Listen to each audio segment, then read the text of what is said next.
আসসালামু আলাইকুম এভরিওয়ান। আজকে আমি এসেছি আরেকটা নতুন ভিডিওতে। এটাও একটা কুকিং ভিডিও। আজকে আমি আপনাদের সাথে একটা শর্ট রেসিপি শেয়ার করব। সেটা খুবই সহজ রেসিপি আর এটা খুব তাড়াতাড়িও হয়ে যায়।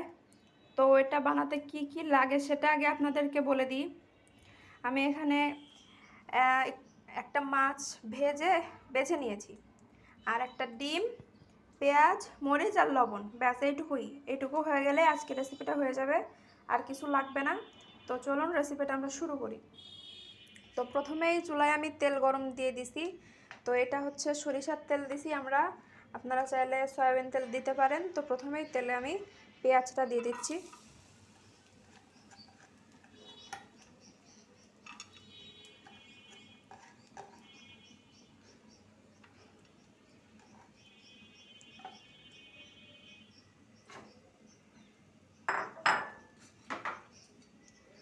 তো পেঁয়াজটা দিছি, এবার এই পেঁয়াজটাকে সুন্দর করে ভেজে নেব।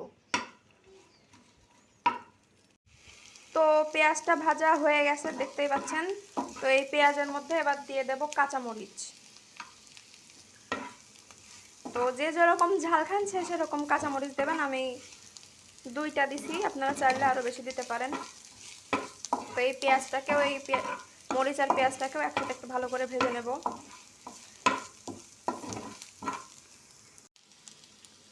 তো পেঁয়াজটা কিন্তু খুব সুন্দর করে ভাজা হয়ে গেছে। এবার এর মধ্যে আমি যে মাছটা বেছে রাখছিলাম সেটা দিয়ে দিলাম।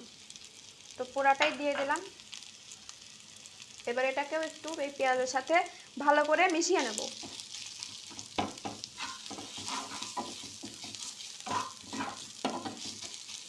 তো এই মাছটা দিয়ে বেশিক্ষণ ভাজার আগে কিন্তু আমি ডিমটাও দিয়ে দেবো এর মধ্যে। এটা হয়ে গেছে, আমি এর মধ্যে এবার ডিমটাও দিয়ে দেবো।